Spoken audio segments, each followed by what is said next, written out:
Oui, bonjour mes amis, bonjour la Guadeloupe, la Martinique, bonjour les îles du Nord, Saint-Barth, Saint-Barthélemy, Marie-Galante, Désirade des Saintes. Ah ben, nous là, après-midi avec les autres, comme d'habitude, nous arrivons à l'émission là, Macanal. Macanal, je le rappelle, musique, art, culture. Ces émissions à autres, c'est pour autres que nous avons fait cette émission là, ça. Et donc, ben, c'est tout naturellement que, comme d'habitude, nous avons des invités toujours aussi intéressants, des gens agréables, des gens qui n'ont pas au cours, des gens qui ont roulé, qui ont continué à rouler et qui ont transmettre des flambeaux. Alors, après-midi, nous allons recevoir M. Lucien Lise, qui est un professeur de guitare classique. Il faut bien mettre les accents en place, professeur de guitare classique. Très très connu de la place, donc parce que il est à l'origine en club, le club des amis de la guitare, est à l'origine de M. Lucien Lise, qu'on dit bonsoir M. Lucien Lise. Bonsoir, monsieur. Vous allez bien, M. Lucien Lise? Je me porte très bien. Très bien, mais une belle parole, très bien, ça commence bien. Et nous avons alors donc notre deuxième invité, Pierre Chadouille, qu'on ne présente plus. Pierre, qui nous fait là, Pierre? Moi, bien. Par contre, moi, très bien. Très bien. Pas être bien. Très bien. C'est clair. Alors Pierre Chadouille, tout le monde sait, c'est un peintre plasticien, et c'est quelqu'un qui a un palmarès énorme depuis de 2002 à 2015 concernant le diplôme d'art plastique, les licences, tous les diplômes qu'il fallait, puisque il a fait de très grandes études, avec une liste concernant toutes ces expositions collectives publiques et privées, et des collections particulières, etc. Autres activités artistiques, puisqu'on a fait d'autres bidons aussi autour de la peinture, donc on peut expliquer nous tout ça. Et puis nous avons aussi deux jeunes, ce sont les élèves en fait du professeur de guitare, M. Lucien Lise. Nous avons donc Judy Kael Urani. C'est toi, bonjour. Judy Kael, nouvelle? Bonsoir, ben ça va, tranquillement. Ça va et la guitare? Ça va? C'est bien, oui, bien? Oui. Tu as ta guitare là? Oui. Ouais, une belle guitare, hein? Oui. Est-ce que ça sonne bien? Oui, ça sonne. Bon, d'accord, on verra ça dans ce moment. Ok. Ah, mais il n'y a pas de souci. Et puis avec, nous avons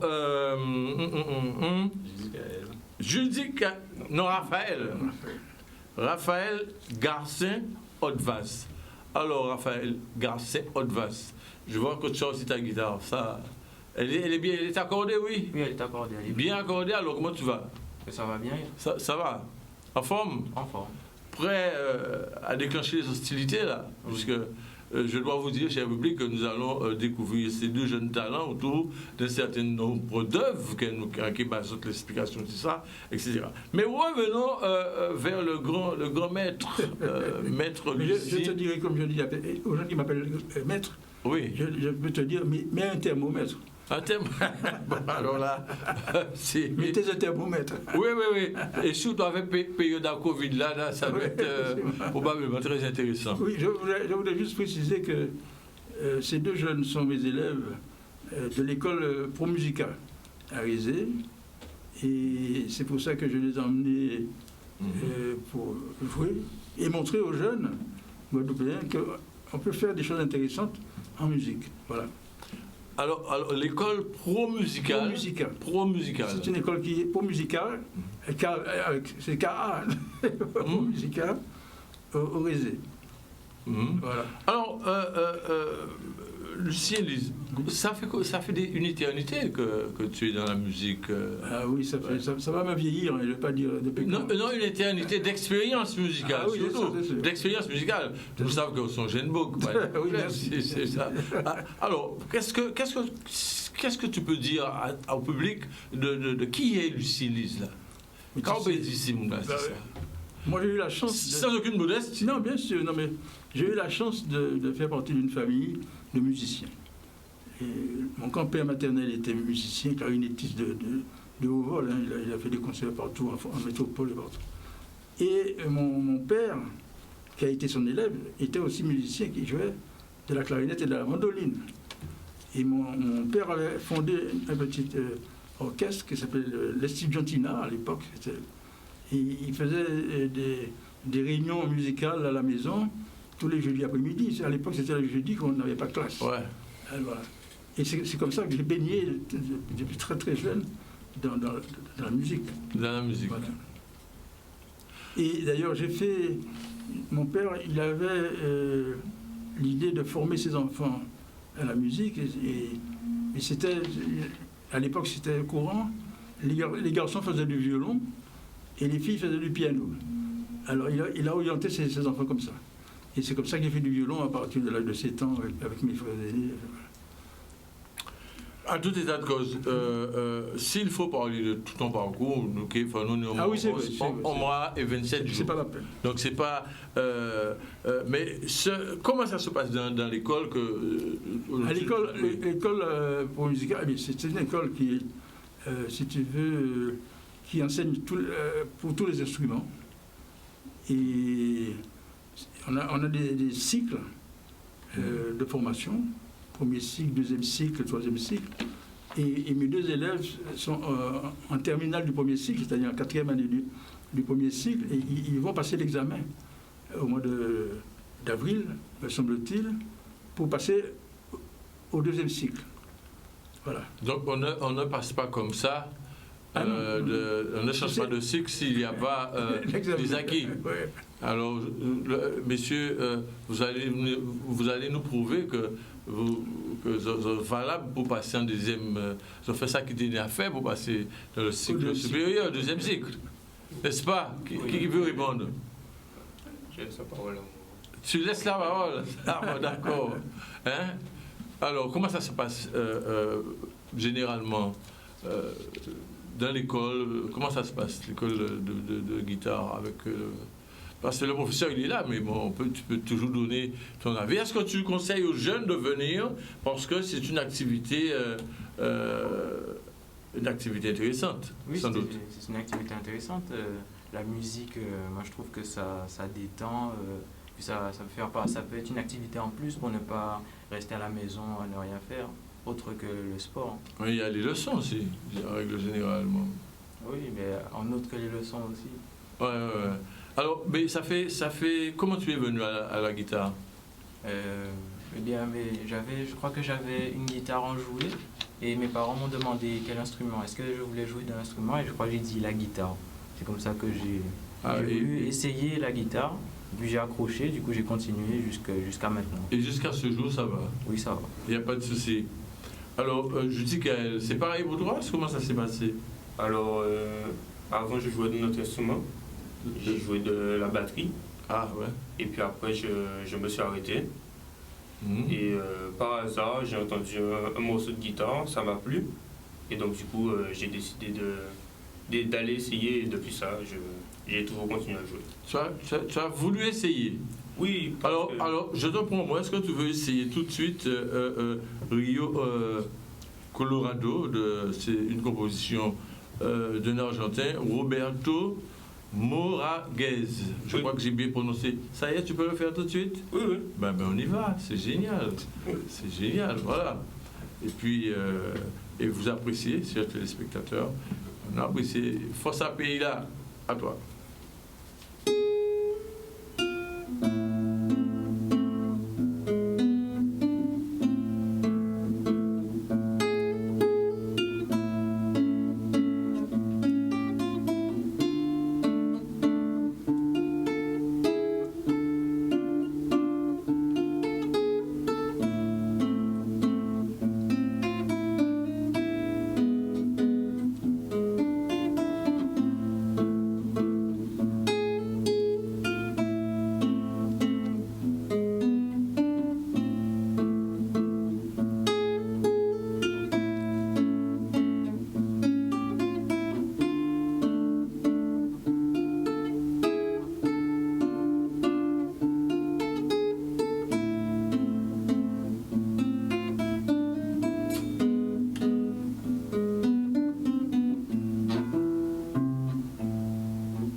Sur l'œil attentif du professeur, M. Lucien, alors, il a bon, oui, passer en cycle supérieur. Non, pas encore. Pas encore. Il est dans le premier cycle. Premier cycle. Et il y a 3 cycles. Il y a le deuxième cycle. Oui, il va passer l'examen. Il passera l'examen. Il va passer l'examen. On ne donne pas l'examen, il faut mériter. Oui, parce qu'il y a 3 cycles de 4 ans. D'accord. C'est-à-dire, avant d'aller au supérieur, il faut faire 12 ans de musique, 12 ans de guitare. Ouais, 12 ans de guitare. Il faut que les gens le savent, le sachent. Voilà. Alors, mais l'appréciation du professeur. Sans avoir un sentiment de jugement, hein. Non, Parce que moi j'ai trouvé que c'est tellement beau. C'est votre Mon appréciation, c'est la vôtre. Hein. Ah oui, mais voilà. Moi, enfin, les téléspectateurs, après ça, quand ils ont commencé, vous êtes chez vous dans votre fauteuil, vous avez sans doute apprécié, comme moi-même, hein. J'étais vraiment sur ce côté, je dirais presque tendre, harmonieux de cette œuvre, de cette mélodie bien interprétée. Mais il y a du boulot, mais c'est très très très bien. Je te félicite en ce qui me concerne. C'est le guitariste que je suis, te félicite. Ça, tu ne le savais pas. Bref. Alors, Raphaël, qu'est-ce que tu penses de l'interprétation de ton ami? C'était très bien. C'était très bien. Comme d'habitude, il a déjà interprété ce morceau. Ah bon, d'accord. Bon, oui, il travaille là-dessus. Enfin, c'est un long travail. Oui. Et toi, en ce qui te concerne, toi, tu es aussi, tu fais partie de la relève. Et qu'est-ce que tu as envie peut-être de nous interpréter cet après-midi? Je pourrais vous interpréter Tango. Tango? Bon, ben, allons-y. Alors, après Judicaël, c'est Raphaël. À toi, Raphaël.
Messieurs, des applaudissements pour le jeune. Monsieur Chadoué, il faut applaudir. Ah mais alors, Pierre Chadoué, j'étais dans mon monde de l'interprétation, mais je me disais, voilà une belle mélodie qui, logiquement, si j'étais peintre, hein, qui inspirait moi à faire un petit... en happening, improviser quelque chose en fonction des sons et des couleurs par rapport à ce que dégage cette mélodie. Est-ce que tu te positionnes sur des œuvres musicales pour quelquefois peindre? Ça m'est arrivé. Il y a... Il y a très très longtemps. Clanteni 20 ans. Pourquoi vieillir ou là? Après, on dit 60. Non. Ah bon, d'accord. J'ai encore 20 ans. Tu as encore 20 ans? Oui. Là, j'ai pensé que j'avais 8 ans. Ça va changer. Ça n'a pas changé. Là où j'ai capé 20 ans, bon, on y 20 ans, mais minimum. Voilà. Alors, Pierre, c'est quoi ton actualité artistique maintenant? Avec Covid, on l'oublie annulé, on l'oublie remettre, mais on arrive quand même à faire des expos, à faire un certain nombre de choses.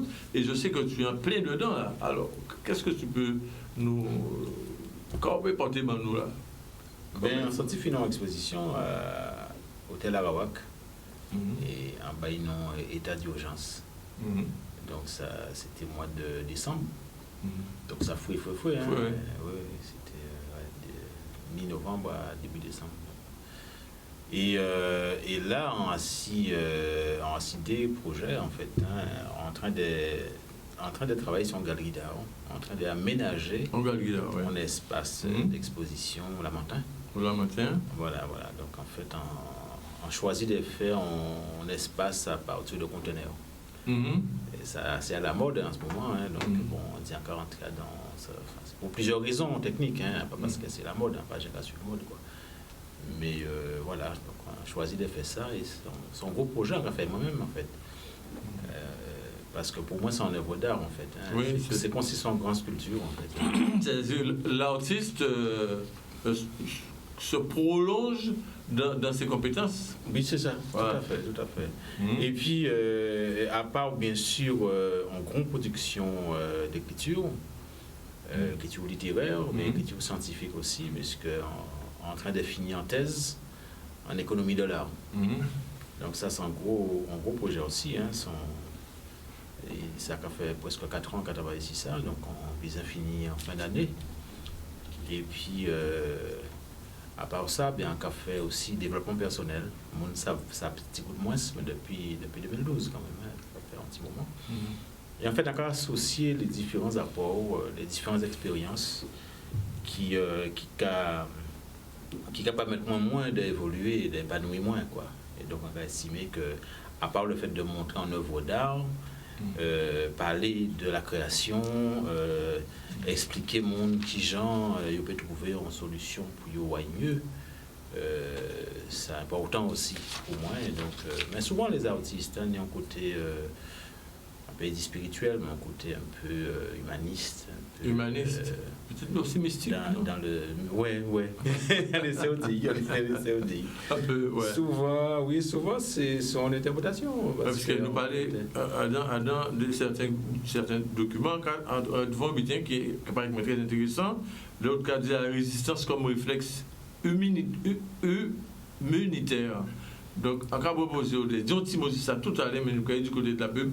Et après, il faut un tableau qui est très intéressant.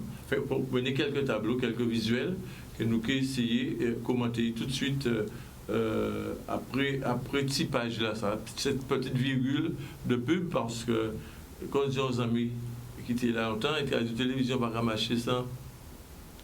Sans publicité? Ah, ok. La pub, on revient tout de suite. Eh bien, nous voilà, pas de souci. Nous, là, ça va vite, hein. À Canal 10, ça nous va pétant.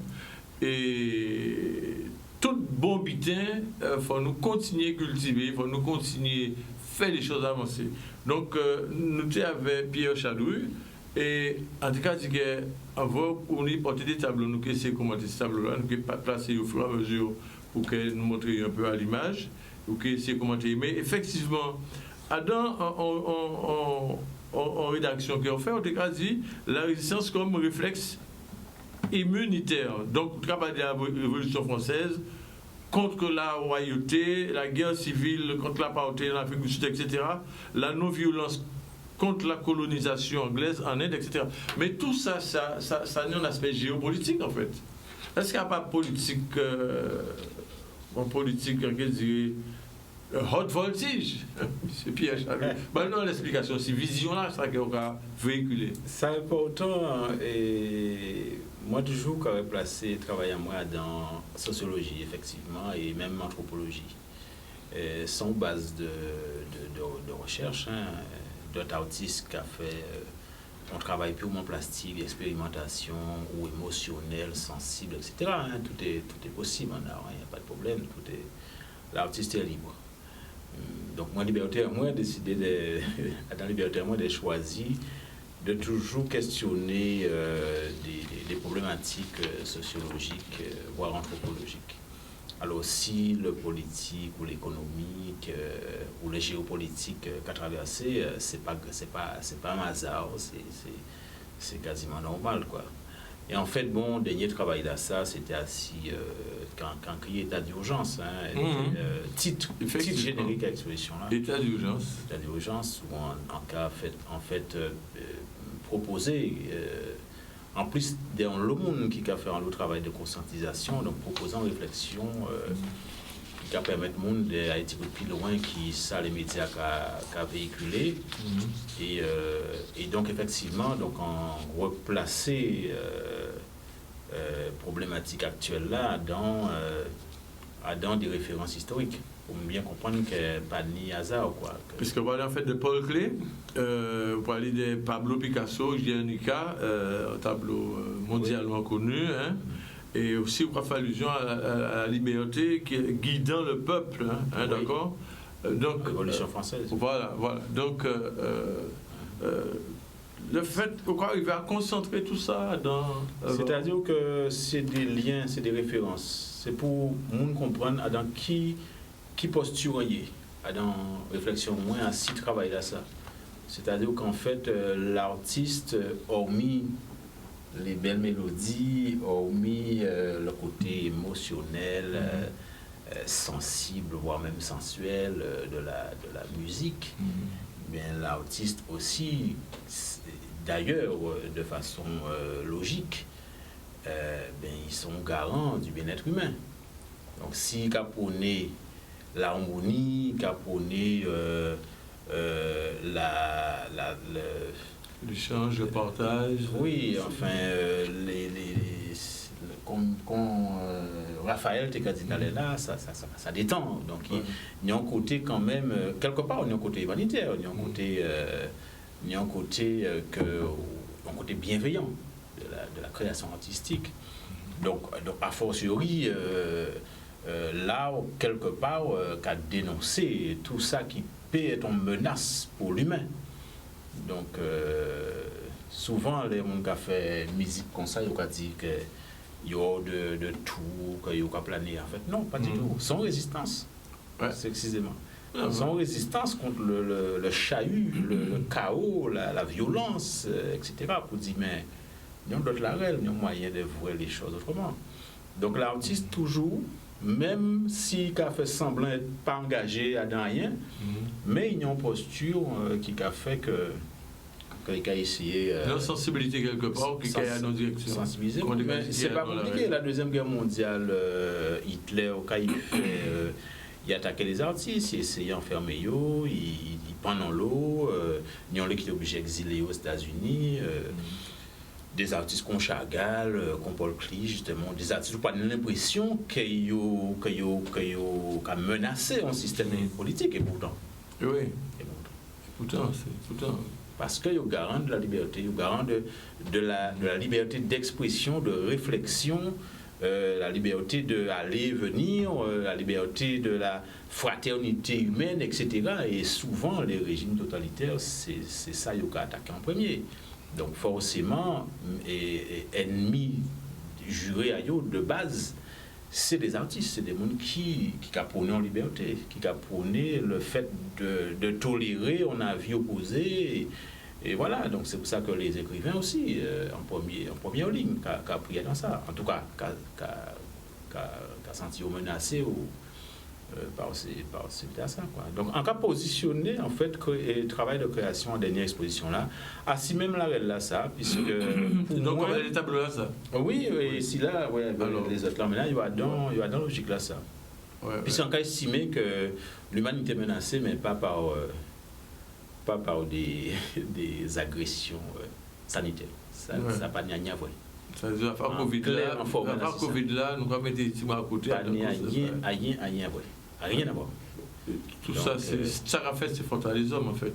Non, mais ça, c'est un cinéma pour essayer de faire de butin, qui va faire une paix. Pour atteindre d'autres objectifs. Pour faire une paix par rapport aux maladies éventuelles, qui n'est pas vrai, si c'est pas obligé de soigner, mon cas obligé de soigner.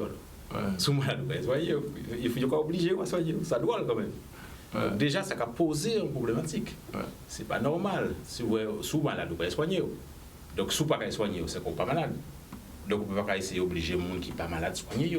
Ça pose un gros problème. D'autant plus, en grosse contradiction, puisque c'est une des grands scientifiques qui a dénoncé Bien sûr.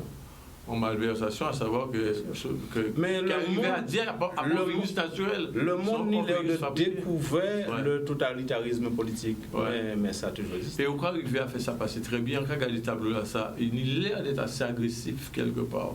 Non, enfin, ça me rend vrai.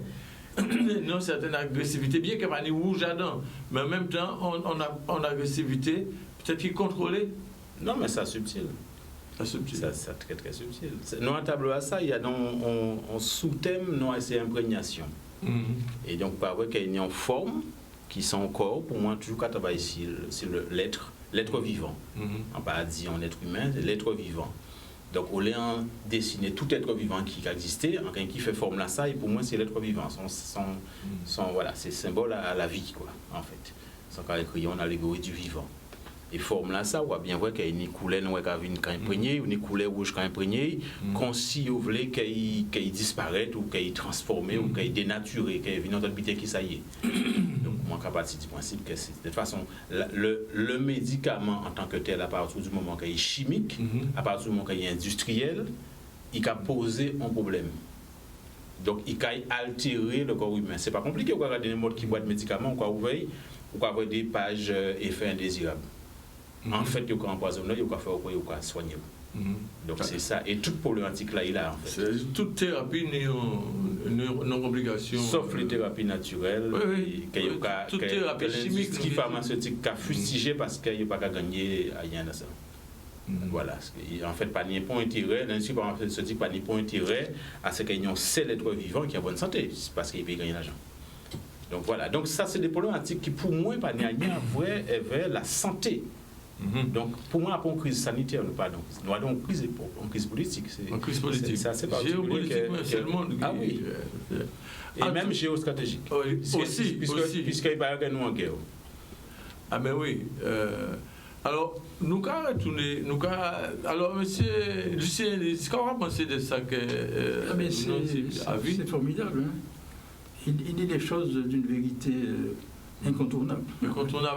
Il dit des choses qui sortent de son cœur. Oui, mais qui font allusion à beaucoup de choses que les gens évitent d'analyser et de comprendre. Voilà. Non, je ne vais pas entrer dans ce domaine, mais c'est vrai. Il a absolument raison. À mon point de vue, il a raison. En tout état de cause, c'est super, hein? Et puis on verra les autres tableaux au fur et à mesure. Pour l'instant, je me retourne vers Judicaël, parce que je sais que le compositeur Adrien Politi compose un petit bien Zamba del Kouchi, et nous allons découvrir avec notre ami Judicaël Zamba del Kouchi. À toi, mon ami, fais-nous rêver.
il y a de la grâce. On sent que ça coule comme l'eau d'une rivière.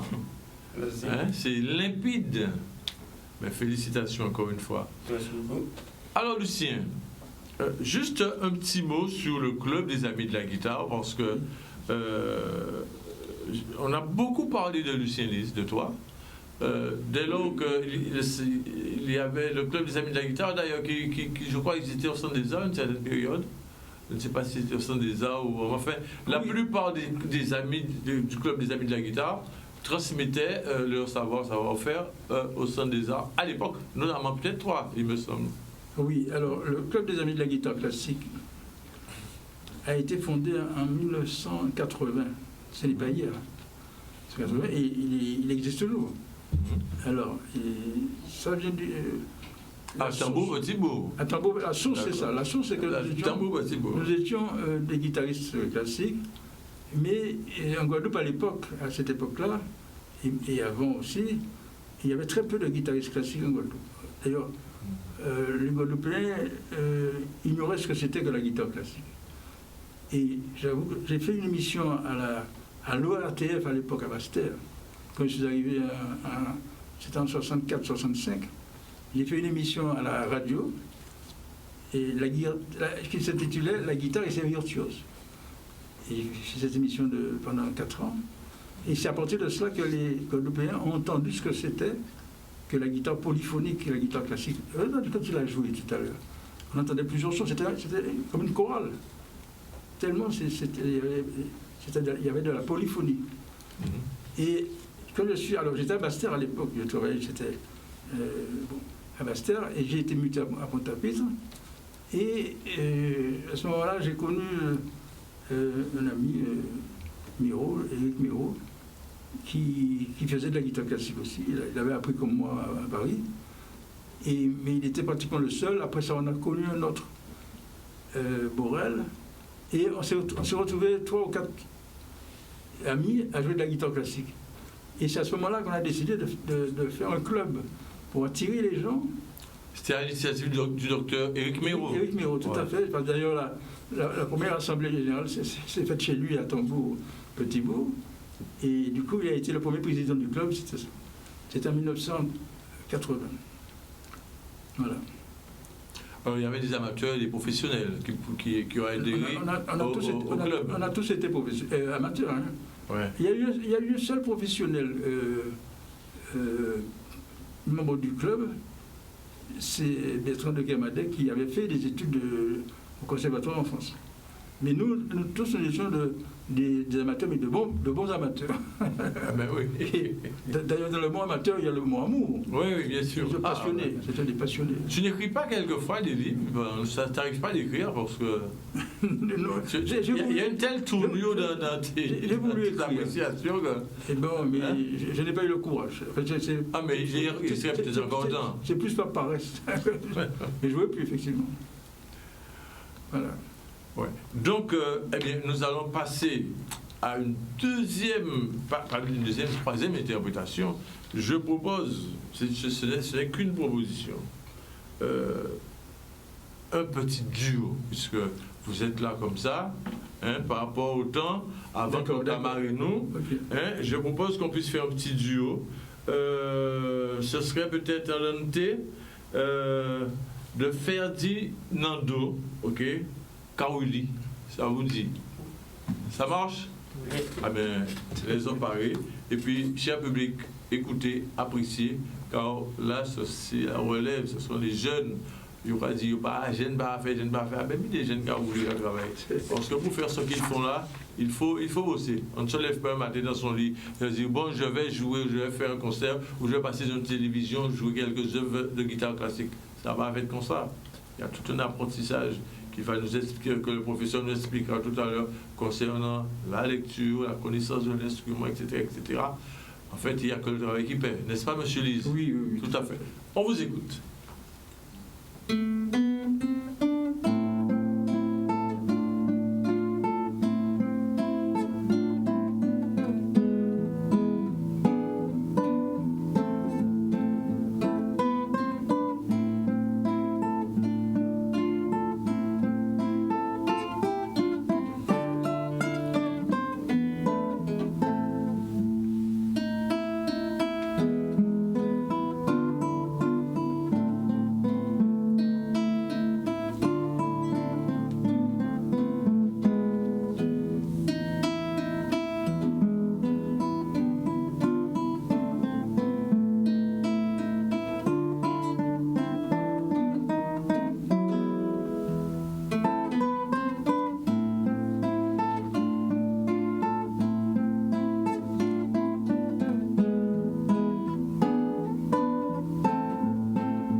monsieur. Je vous demande de vous applaudir parce que vraiment. Et puis j'aimerais poser cette question. Mais monsieur le professeur de guitare classique, qu'est-ce que tu souhaites peut-être encore transmettre, selon toi, que tu n'as pas pu faire peut-être dans ta courte, je dirais, ta courte et longue expérience et carrière? C'est-à-dire, j'aimerais pouvoir leur faire partager le plus grand nombre de partitions de guitare classique. Parce qu'il y en a énormément et je suis obligé de limiter le nombre. Alors, je choisis, heureusement que j'ai l'expérience, et je choisis, à mon sens, les plus beaux morceaux. Mais il y en a tellement de beaux. Alors, c'est ce que j'aimerais avoir le temps de faire, c'est de leur passer le maximum de partitions et de musique, de guitare classique. Voilà. C'est mon souhait le plus. Mais le temps, c'est le temps. Est-ce qu'aujourd'hui, ça te dit de te retrouver à la direction peut-être d'une très très grande école avec une chorale peut-être d'une trentaine, quarantaine de guitares? Non, je n'ai pas cette ambition. Simplement, je veux, tu sais, la guitare classique, c'est ma passion et ma mission. Ma mission étant de transmettre aux enfants les connaissances que j'ai, qui m'ont été transmises par des maîtres, des grands maîtres. J'ai eu la chance de fréquenter et d'être suivi par des grands maîtres de guitare classique. C'était des noms, mais il y en a 5 ou 6. Et c'est ma mission. Tu sais, je vais te faire une confidence. Je suis resté 12 années, à aller à Marie-Galante tous les samedis matins à l'école de l'OMUP de Cambourg pour enseigner la guitare aux jeunes Marie-Galante. 12 ans, prendre le bateau. J'ai commencé à la Darse, prendre le bateau, après il y avait la gare maritime, et j'ai commencé à la Darse. Prendre les bateaux tous les samedis matins, faire les cours le samedi et rentrer le dimanche matin. Et bon, j'ai arrêté 12 ans après. Mais tout ça pour te dire comment je suis passionné, d'une part, mais aussi de transmettre. C'est la mission. Alors c'est ce que j'aimerais. D'ailleurs, j'ai un des élèves, un de leurs copains, qui est parti l'année dernière, qui faisait partie parce que j'ai un petit groupe, un petit orchestre de guitare, dont ils font partie. Et bien, il y avait. J'ai parlé d'un choral de guitare, mais enfin, c'est un petit orchestre de guitare. Que des guitaristes. Que des guitaristes. Voilà. Mais on a des œuvres magnifiques. Ils sont disponibles. Oui, ce sont mes élèves à l'école. Le samedi après-midi, tous les samedis après-midi, on répète à l'école musicale. Tu vois? Alors je te disais, il y en a un parmi eux qui est parti faire des études là-bas. Il est venu en vacances au mois de décembre. Eh bien, j'ai sélectionné des partitions pour lui, pour qu'il parte avec. J'ai parti avec sa guitare, pour qu'il travaille en métropole avec ça. Il était heureux. D'ailleurs, son grand-père, qui est un ami, m'a dit qu'il a commencé à travailler les morceaux que je lui ai donnés. Il était heureux. Voilà. C'est ça. En tout état de cause, on sent que tu as la passion, oui, et que tu as envie de tout donner, de tout transmettre. Hein.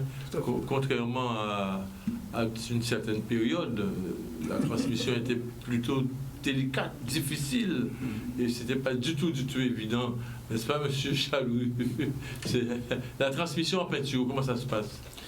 Ben moi, j'écoute monsieur Lise avec beaucoup d'attention parce que moi, c'est pareil. Hein, j'ai vraiment comme mission de transmettre. Alors après, le cadre est à choisir. Parce que j'ai enseigné à l'éducation nationale, j'ai travaillé en centre culturel, j'ai même monté moi-même donc un espace d'exposition et de transmission.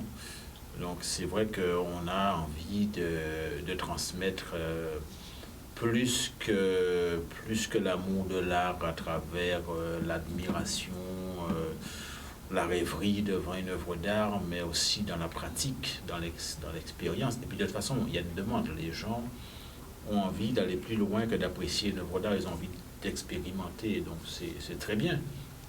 Très bien, je pense que tous les passionnés ont ce besoin de transmettre leur passion au-delà de l'œuvre elle-même. D'accord, les écrivains créent des ateliers d'écriture, les musiciens créent des écoles, les plasticiens aussi. Donc voilà, c'est un peu naturel, je pense que. Puisqu'on sait aussi que tu dispenses des cours, tu dispenses, tu enseignes. Oui, moi oui, tout à fait. Dans ta structure. Oui, tout à fait. Qui se trouve au Lamentin. Lamentin. Ouais, il y a 2 ateliers. Oui, c'est voilà. pour Tu peux donner une petite indication concernant ça. Il y a un atelier exposition et créativité. Et puis il y a un atelier technique de création. Il y a, on peut te joindre oui, alors le Facebook. Pas trop Facebook, mais WhatsApp. Mon téléphone, c'est 06 90 56 89 90. 56 56 89 90. 89 90. Voilà. Donc il y a 2 ateliers qui fonctionnent en week-end. Je choisis une formule intéressante de faire des cours tous les samedis. Ce sont des week-ends, donc samedi, dimanche, une fois par mois. Alors, donc, tu nous disais tout à l'heure que tu as terminé une expo au mois de décembre. Oui. Oui, parce que j'ai bien vu, j'ai cherché en fait cette actualité que je n'ai pas retrouvée vraiment, parce que sous les documents que j'ai vus, ça s'arrête à 2018. En tout cas, c'est quoi, mais Chadouille, en tout cas, dans la production, là, pas possible, les qui ont débuté, ça qui a explosé. Parce que j'ai vu en 2011 un compte d'histoire, etc. Ça, c'était le dossier de presse pour annoncer l'exposition qui vient de se faire. Donc, la date de l'exposition ne pouvait pas figurer sur le dossier de presse. D'accord. Mais maintenant, je peux le mettre, parce que c'est déjà passé. Rafraîchir tout ça. C'est ça. Et donc, il n'y a plus d'expo dans les temps-là. Mais là, en fait, c'est l'exposition permanente en fait, de l'espace Chadouille, en fait. Et d'ailleurs, qui ne va pas être que moi, il n'y aura pas que moi comme exposant. C'est Espace Chadouille, nouvelle formule, mais avec des éléments anciens comme le fait de toujours inviter d'autres artistes à travailler. Il y aura. C'est encore un projet. Hein. Je parle de choses qui vont démarrer petit à petit, mais en fait, c'est un projet assez important, mais qui démarre à chaque fois. Il y a des stades, des choses. Et là, on est donc en aménagement de l'atelier, et donc, de l'espace d'exposition, qui aura un programme particulier avec invitation de d'autres artistes au fur et à mesure. Super. Donc, OK, fais-nous signe, c'est ça? Oui. Pour annoncer ça correctement. Monsieur Lucien Lise, à quand un concert, monsieur Lise? Alors là, vous... Concert? Oui, il faut vous faire intimité. Notre école... Non, 3, monsieur Lucien Lise. À quand tu te mets... Tu sais... à l'affiche. Voilà. Vous savez, parce que moi, un gars ici en village, ça, parce que au premier rang, moi. Vous savez, il y a de longues années, on a fait des concerts partout. À Martinique, à Saint-Martin, à Marie-Galante, au 7. Bon, ceci étant, je vais dévoiler quelque chose que peut-être je ne sais pas. J'ai eu une maladie neuromusculaire qui s'appelle la dystonie de fonction. Quand tous les guitaristes, j'ai entendu beaucoup de guitaristes et de pianistes. La dystonie de fonction, c'est une maladie neuromusculaire, mais qui est liée aussi un système psychosomatique. Bon, ce serait trop long pour expliquer. Si bien que j'ai perdu l'usage de mon annulaire. Alors, oui, je peux enseigner, mais je ne peux plus jouer en concert solo. Bon. Mais j'ai formé un quatuor avec des amis. Tu diriges le quatuor? Non, personne ne dirige. C'est moi qui ai eu l'idée de former le quatuor avec les 2 frères Rinaldo. François et son frère Jean-Claude. 2 guitares, une guitare basse, une percussion. Avec M. Gabi Moustache. Gabi Moustache. Alors, mais ça, faut nous essayer de jouer à les plateaux. Ah, c'est ça, c'est vous qui alors là, à mettre sa main à vous gérer ça. Parce que non, mais il va falloir que nous puissions présenter ce travail à la population. Parce que je connais les musiciens dont tu fais allusion. On connaît tout très bien. Gabi Moustache, c'est ton ami. François, Rinaldo, Jean-Claude, le frère aîné. Et on a envie d'entendre, on a envie d'écouter, d'apprécier. Quand vous voulez. On a le temps de jouer un dernier morceau? Oui, non, mais ça va arriver tout de suite. Mais je vais justement, parce que quand nous arrivons au bout de Haïtienne, là, nous sommes pratiquement, l'émission arrive à sa fin. Donc, je vais quand même profiter pour donner faire une petite parenthèse sur certains invités qu'on aura la semaine prochaine. On aura Patty Douceur. C'est son madame qui décidait de faire reprendre la culture culinaire de tout ce qui est sucré, salé, à temps longtemps, et de remettre au goût du jour. C'est-à-dire, ça s'appelle, il y aura dit ça dans ces émissions en France, il y aura dit ça, ou quoi revisiter. Ou quoi revisiter. Et donc, ça très bien. Et qui nous aussi un guitariste qui vient. C'est un guitariste moderne, qui dit ça comme ça, Jean-Claude Damprop, qui vient et qui est porté en style ambitant qui est développé, en technique qui est développé, guitare, basse, en croit ton nom basse, qui a joué en même temps, c'est même on a joué basse, guitare, et c'est vraiment formidable. Donc nous qui apprécions Adam Glassa, mais en tout état de cause, oui, nous allons faire un extrait à ce là, puisque nous parlons longtemps encore. Et je crois que vous êtes en mesure d'interpréter Matelina. Machina des carnavals. Machina. Machina. Machina. La marche. Oui, d'accord. C'est un brésilien. C'est une composition de Celso Machado. À vous. Et on termine avec vous.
Super, merci beaucoup mes amis.